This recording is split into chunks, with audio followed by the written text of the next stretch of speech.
بسم اللہ الرحمن الرحیم۔ شروع اللہ کے نام سے جو نہایت مہربان اور رحم والا ہے۔ السلام علیکم۔ آج کی ویڈیو میں اصحاب سبت یعنی ہفتہ، سنیچر یا پھر سیٹرڈے سے متعلق لوگوں کا قصہ سنائیں گے، جس کا ذکر قرآن پاک میں سورہ بقرہ کی آیت نمبر 65 اور 66، سورہ نساء کی آیت نمبر 154، سورہ مائدہ کی آیت نمبر 60، سورہ اعراف کی آیت نمبر 163 سے 166 اور سورہ نحل کی آیت نمبر 124 میں بیان کیا گیا ہے۔ حضرت ابراہیم علیہ السلام نے اپنی امت کے لیے جمعہ کا دن مقدس قرار دیا تھا، جو بعد کی امتوں میں بھی جاری رہا۔ بنی اسرائیل نے اپنی خصلت، ضد اور ہٹ دھرمی کے ساتھ جمعہ کے بجائے سبت یعنی سنیچر کا دن مقرر کرانے کے لیے حضرت موسیٰ علیہ السلام سے اتنی ضد کی کہ وہ دعا پر مجبور ہو گئے۔ آپ یعنی موسیٰ علیہ السلام کی دعا قبول فرما کر اللہ نے ان کے لیے سبت یعنی سنیچر کا دن مقدس قرار دے دیا، لیکن آزمائش کے لیے اس کے ساتھ یہ شرط لگا دی کہ ہفتے کے دن ان کے لیے صرف عبادت کا دن رہے گا۔ اس دن وہ کوئی روزی روزگار، کھیتی باڑی یا کسی طرح کا دوسرا کام نہیں کریں گے، یہاں تک کہ گھروں میں چولہے تک نہ جلائے جائیں گے۔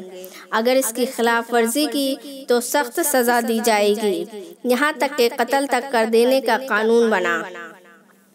قرآن پاک کی سورہ نحل آیت نمبر 124 میں یہودیوں کے جس گروہ کا خاص طور سے ذکر کیا گیا ہے، ان کی بستی عراق کے مدین شہر اور کوہ طور کے درمیان لال ساگر یعنی ریڈ سی کے آخری کنارے ایلا یا ایلات نام کی ایک بستی تھی، جہاں اب اسی نام کی اسرائیلی حکومت کی ایک بندرگاہ ہے۔ یہاں کے لوگوں کو اللہ نے سبت یعنی سنیچر کے دن کی پابندی کرنے کے بارے میں آزمایا۔ یہ بستی مچھلی پکڑنے والے مچھواروں کی تھی۔ ان کا پیشہ سمندر سے مچھلی کا شکار کر کے انہیں بیچنے کا تھا۔ اللہ کے حکم سے مچھلیوں نے ہفتے کے باقی 6 دنوں میں یعنی اتوار سے جمعہ تک ساحل سمندر کے پاس آنا یا پانی کی سطح کے اوپر دکھائی دینا بند کر دیا۔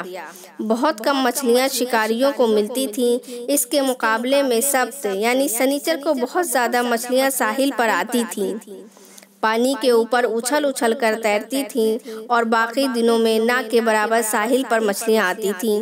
سنیچر والے دن اتنی کثرت سے مچھلیاں دیکھ کر شکار کے لیے یہودی للچاتے تھے۔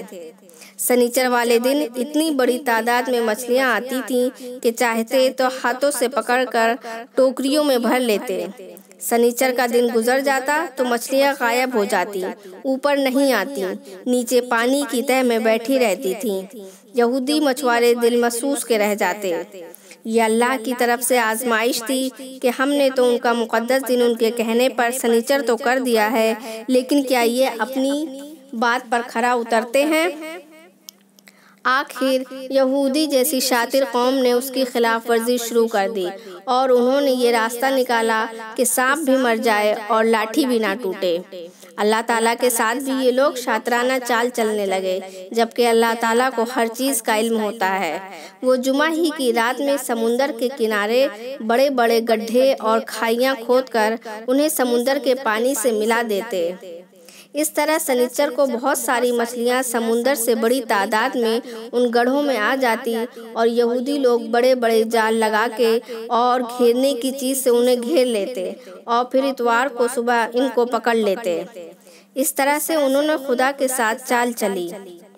ایک تفسیر کی رو سے بستی کے لوگ 3 گروپ میں بٹ گئے۔ پہلا گروپ ان لوگوں کا تھا جو کہتے تھے کہ ہم اللہ کے اس حکم کی نافرمانی نہیں کریں گے، اور ساتھ ہی نافرمانی کرنے والوں کو منع کرتے، ان کو ٹوکتے اور ہر طرح سے انہیں اس جرم سے دور رکھنے کی کوشش کرتے تھے، اور کہتے کہ ہم اس لیے انہیں ٹوکتے اور روکتے ہیں، اس لیے انہیں سمجھاتے ہیں کہ ہو سکتا ہے ان کی سمجھ میں آ جائے اور وہ لوگ اس جرم سے باز آ جائیں، اور اگر ہماری باتوں کا اثر نہ بھی لیں گے یعنی ہماری نصیحت نہ مانیں گے تو ہم اللہ کے سامنے یہ تو کہہ سکتے ہیں کہ ہم نے انہیں برائیوں سے روکا تھا اور اپنا فرض پورا کر کے اس ذمہ داری سے بری ہو جائیں گے، کیونکہ اللہ کا مومنوں کے لیے حکم ہے کہ تم نیکی کو پھیلاؤ اور برائی کو دور کرنے کی کوشش کرتے رہو۔